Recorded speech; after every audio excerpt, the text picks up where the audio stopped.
તો સુરતના લસકાણામાં અકસ્માતમાં 3 લોકોના મૃત્યુ થયા છે। 2 પુરુષ અને 1 મહિલાનું મૃત્યુ થયું છે। કાર ચાલકે 2 બાઇક ચાલકને અડફેટે લીધા હતા। કાર રોડ પરથી બીઆરટીએસ રૂટમાં ઘૂસીને પલટી ખાઈ ગઈ। કાર ચાલકને લોકોએ પકડીને પોલીસને સોંપ્યો છે। તો કાર ચાલકે 2 બાઇકને અડફેટે લીધા હતા અને જેમાં મોતના સમાચાર પણ સામે આવ્યા છે। ગમખ્વાર અકસ્માતમાં 3 લોકોના મૃત્યુ થયા છે।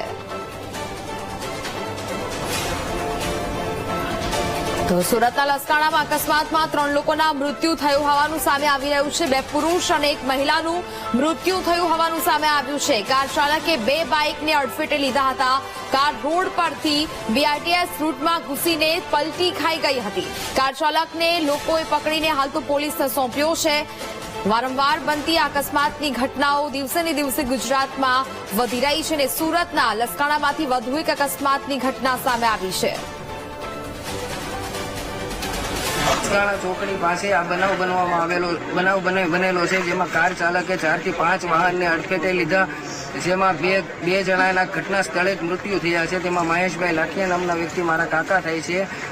આ સુરતની અંદર આ 4થી કે 5મી આવી ઘટના છે, જેમાં કાર ચાલકો બેફામ બનીને લોકોને અડફેટે લે છે। જેમાં કોઈ જે ગુનો કરનાર વ્યક્તિ છે તે કોઈ પણ રીતે તેને જામીન મળી જાય છે કે કોઈ પણ રીતે એ છૂટી જાય છે, પરંતુ જે મૃત્યુ પામે એના પરિવારજનોનું શું, એ લોકોને કોનો સહારો? એટલે આવા લોકો સામે કડક ને કડક કાયદો હોવો જોઈએ કે આ લોકોને જામીન ન મળે અને આ લોકો સામે પોલીસને પણ કડક ને કડક રીતે કાર્યવાહી કરે, જેથી કરીને બીજા લોકો આવો ગુનો કરતા 100 વાર વિચારે।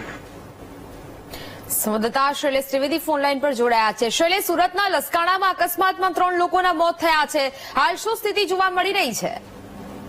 સુરતના લસકાણા ખાતે ખૂબ જ ચોંકાવનારો કહી શકાય તેવો ઘટના બની છે, જેમાં એક કાર ચાલકે બેફામ કાર ચાલકે 5 થી 7 વાહનોને ઉડાવ્યા હતા, જેમાં એક મહિલા સહિત 3 વ્યક્તિના કુલ મોત થયા છે। આ સમગ્ર મામલે હાલ તો જે લસકાણા પોલીસે જે કાર ચાલક અર્જુન વિરાણી છે તેની અટકાયત કરી વધુ તપાસ હાથ ધરી છે, પરંતુ જે રીતે ઘટનાક્રમ બન્યું છે એ સ્પીડનો કંઈક ને કંઈક કહેર હોય તેવું જોવા મળી રહ્યું છે અને અકસ્માત એટલો ગંભીર હતો કે 5 વાહનોને ઉડાવ્યા બાદ કાર ચાલક બીઆરટીએસની રેલિંગ સાથે અથડાયો હતો અને ત્યારબાદ કાર પલટી ખાઈ ગઈ હતી।